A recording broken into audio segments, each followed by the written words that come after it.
Dans un cours de doctorat, un garçon de 10 ans a soudain fait irruption. Tout le monde s'ennuyait de cette conférence sur le mouvement perpétuel, sauf lui. Il écoutait avec une passion brûlante. Mais pour le professeur, ce n'était qu'une enfantillade. Il ne savait pas encore que ce garçon avait un don exceptionnel pour la création. Après d'innombrables essais, il a vraiment conçu une machine à mouvement perpétuel. Mais personne ne s'y attendait. Ce génie n'a trouvé, en face de lui, que l'indifférence absolue. À la maison, son père était un cow-boy taciturne. Sa mère, une entomologiste brillante, passait ses journées plongée dans le monde du microscope. L'enfant préféré, c'était son frère cadet, un prodige de l'équitation et du tir. Tout l'amour du père allait vers lui, mais le monde des génies est souvent voué à l'incompréhension. Pour son père, T.S. Spivett n'était qu'un garçon maladroit, toujours moins doué que son frère. Il pensait devoir vivre ainsi, dans le silence et l'ombre, jusqu'à ce qu'un drame change tout. Ce jour-là, son frère s'entraînait au tir, tandis que T.S. voulait enregistrer le son du coup de feu. Mais l'arme est partie toute seule. Un bruit assourdissant, et la vie du jeune garçon s'est arrêtée net.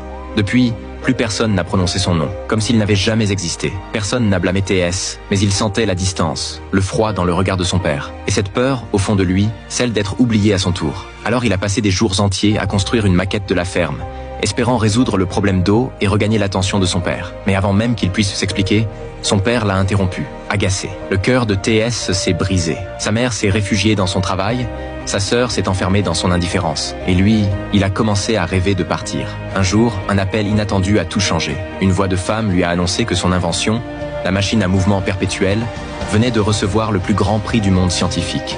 Et qu'il était invité à Washington pour la cérémonie. Fou de joie, il a couru prévenir sa sœur. Mais elle s'est moquée de lui.